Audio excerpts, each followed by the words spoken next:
Art Deco.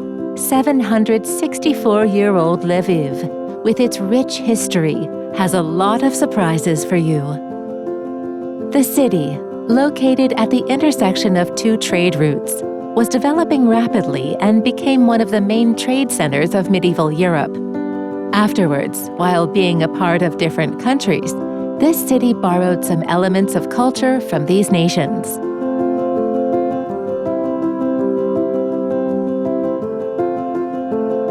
The checkered past has not only influenced the city's urban landscape, but also its culture and citizens. With its independent coffee houses and traditional chocolate shops, this city looks, smells, and tastes like the best of Europe. Indeed, its Western flavor has earned Lviv its nickname, Little Paris of Ukraine.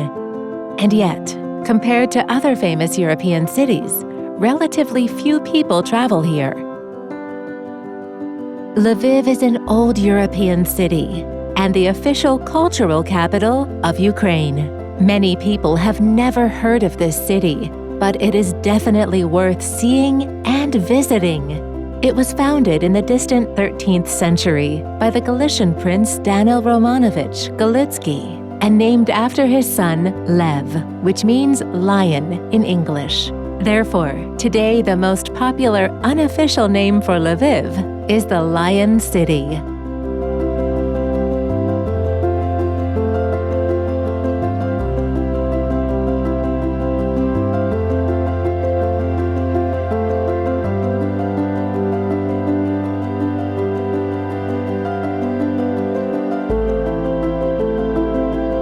Every city excursion will lead you to the Lviv State Academic Theater of Opera and Ballet that was built many years ago. The building of the Lviv Opera House required a special central location. Therefore, it is located on the main avenue of the city, Svobody Avenue, next to a beautiful fountain. It was designed by the famous European architect Zygmunt Gorgolewski. You can enjoy varied architectural features of the Lviv Opera House facade, including columns, balustrades, and niches filled with allegorical sculptural figures. The original main cornice of the facade will immediately catch your attention. There you will find 8 statues of the Muses and a tall 10-figure composition, The Joy and Suffering of Life, over them. And an icing on the cake is a sculptural triad of winged bronze figures of the genius of drama, comedy, and tragedy. And in the center is Glory, which holds a golden palm branch. The sculptures were created by prominent Lviv artists Popol, Baronk, Wiotovich. Due to its architectural beauty, the Lviv Opera House has become an adornment of the city and all of Europe. Therefore, we recommend that you visit the architectural gem of Lviv and enjoy its varied cultural programs.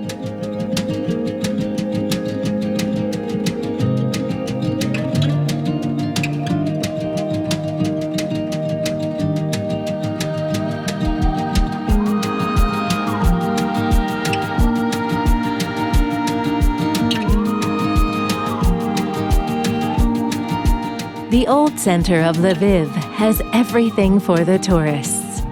Architectural masterpieces of past centuries, a world-famous opera house, atmospheric cobbled streets, trendy cafes, and themed restaurants.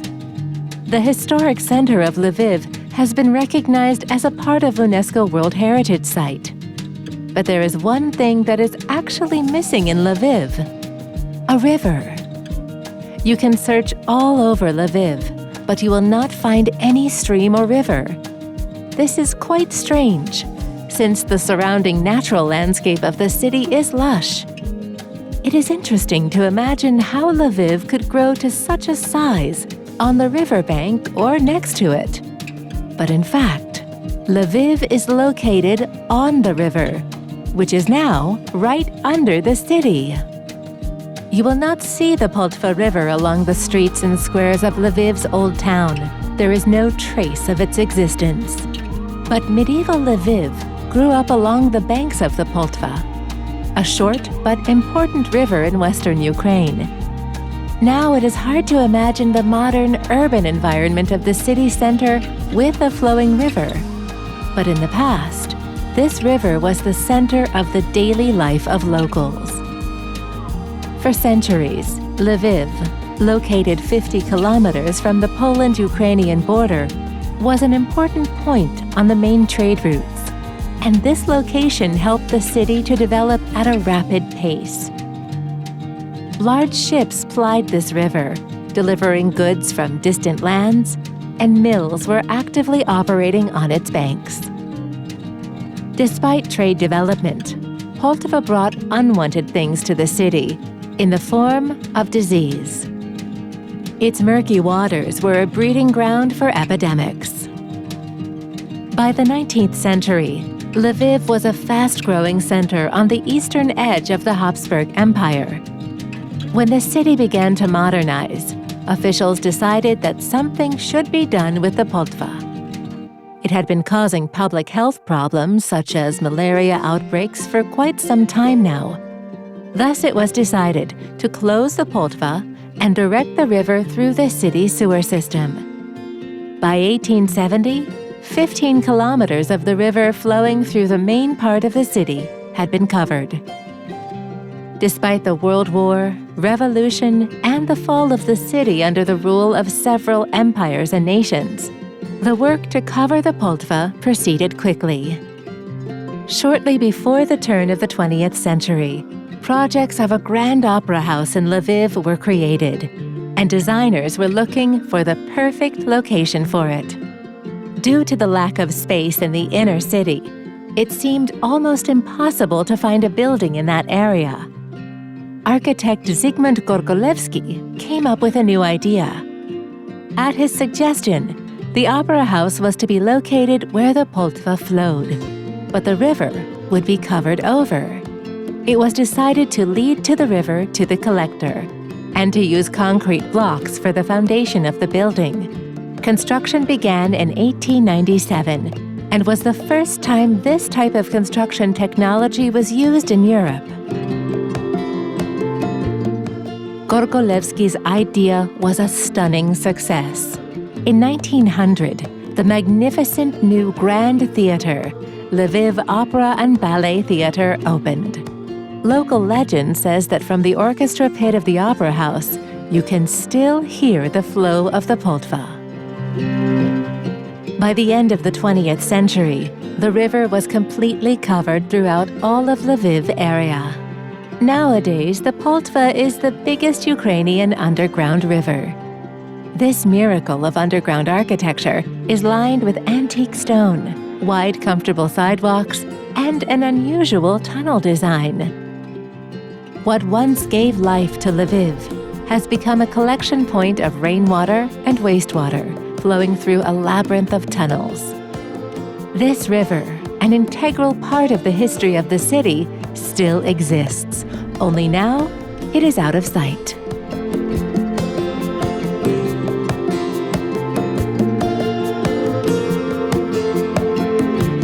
Each walk around Lviv starts from Rynok Square.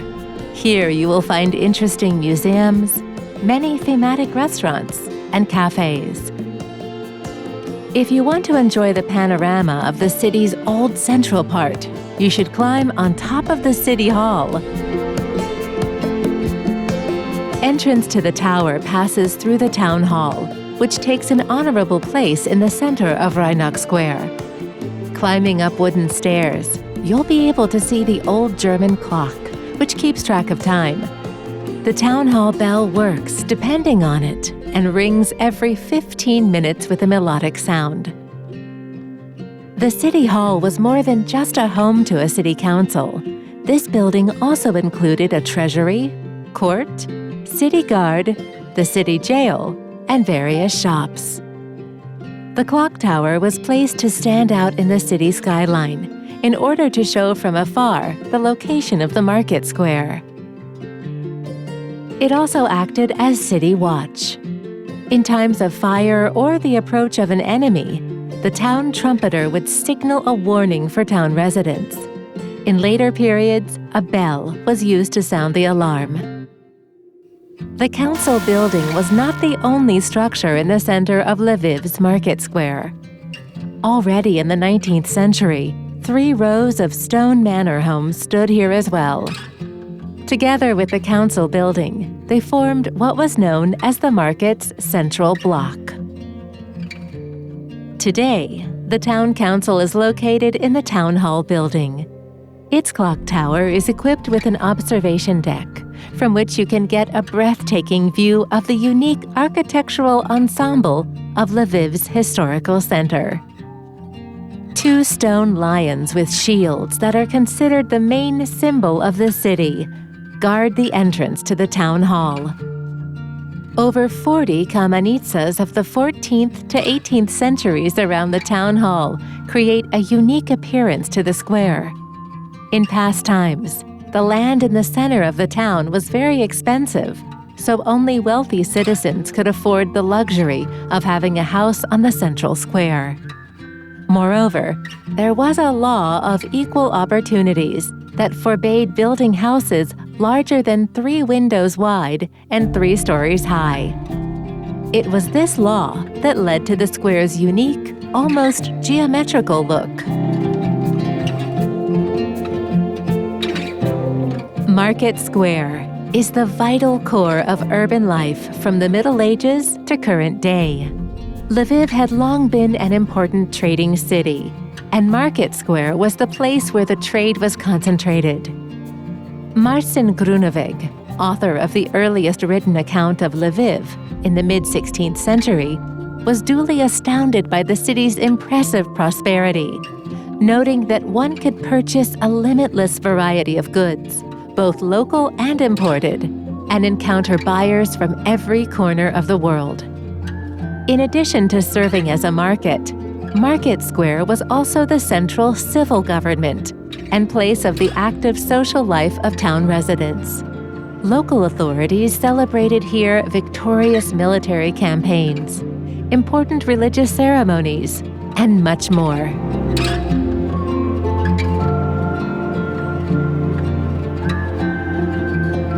Unlike other European cities, Lviv has a unique set of traditions when it comes to coffee. Franz Yuri Kolkisti from Lviv founded the first coffee house in Vienna. It was one of the first coffee houses in Europe. Lviv's residents take pride in the Viennese caffeine traditions and the best coffee city houses in all of Eastern Europe. Countless lions of Lviv are gazing on passers-by from everywhere. Pedestals, bas-reliefs, balconies, doors, and even door handles. Now you can see why Lviv is often called the City of Lions, because wherever you go, these graceful sculptures will catch your eye. Bronze, marble, stone, cast iron, carved, picturesque, large and miniature, sleepy and awake city lions. The list is endless, really. The first image of a lion in Lviv was found on the seal of Galician Volyan Prince Andrew II and Leo II, who called themselves rulers of Rus, Galish, and Volodymyr.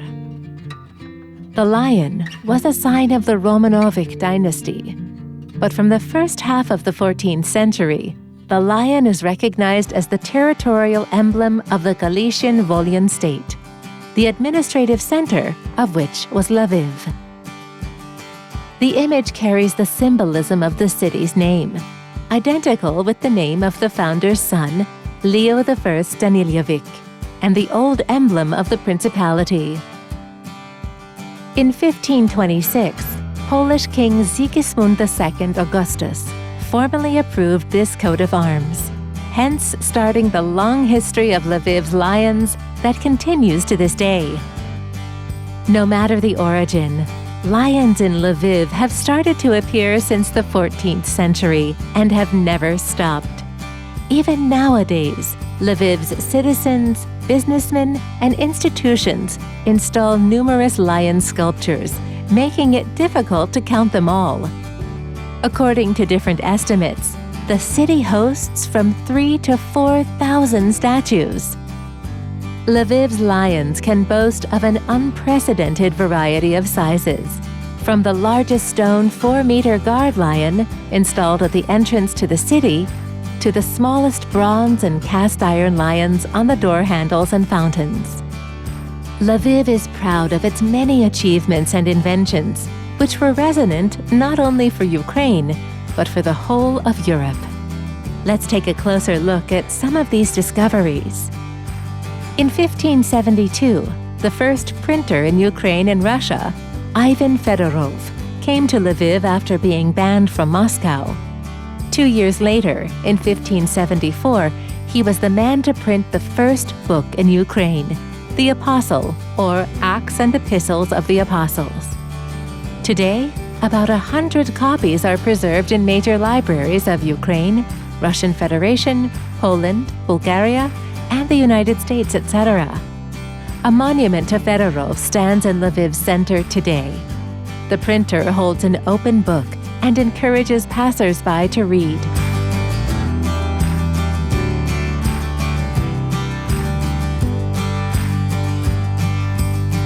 Ivan Franko National University was founded on January 20th, 1661, thus becoming the first Ukrainian university. However, the institution itself had existed since 1608 under the name of the Jesuit College. According to the Treaty of Khomlyak between Ukraine and Poland, adopted in 1658, Ukraine was to open 2 Orthodox universities, in Kiev and in Lviv. Universities of other religions were banned, but the Jesuits took advantage of the sympathy of King John II Casimir and managed to transform their college into a university. The corresponding decree was signed by the king on January 20th, 1661. Today, Ivan Franko National University of Lviv is one of the oldest and one of the most prestigious higher education institutions in Ukraine and Eastern Europe.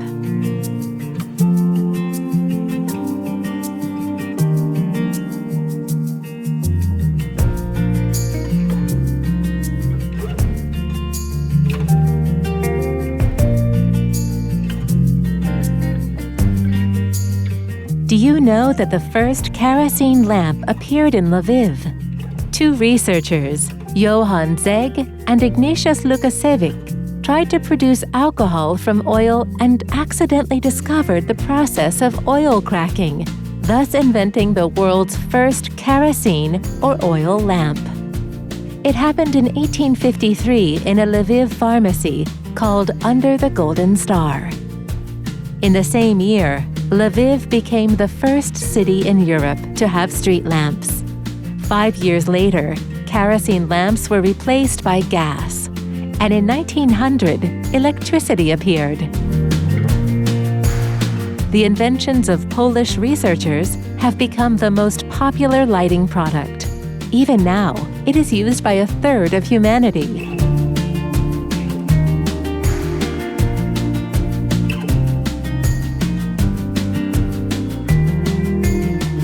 The first Ukrainian brewery, the first monument, the first press, the first public theater in Ukraine, the first air balloon in the world, the first hotel, the first railway in Ukraine, the first football game and a hockey game.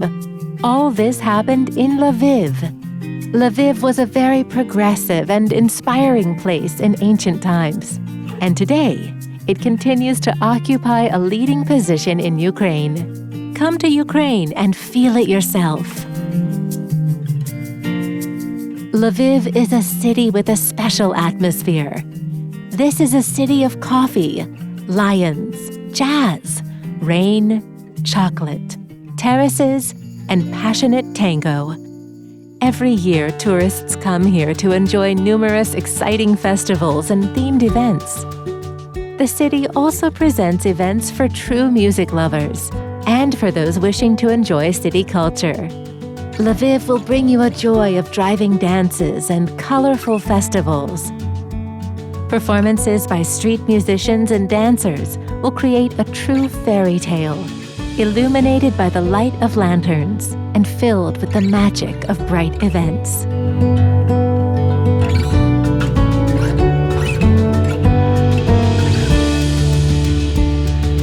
The best European architects worked for centuries to create Lviv as we see it today. It is incredible to think that after 2 world wars and the Soviet plans to destroy the city, Lviv still looks astonishing. The city is a combination of both Eastern and Western cultures. Samples of Jewish, German, Polish, Ukrainian, Austrian, and other cultures can be seen just by taking a short walk in the city.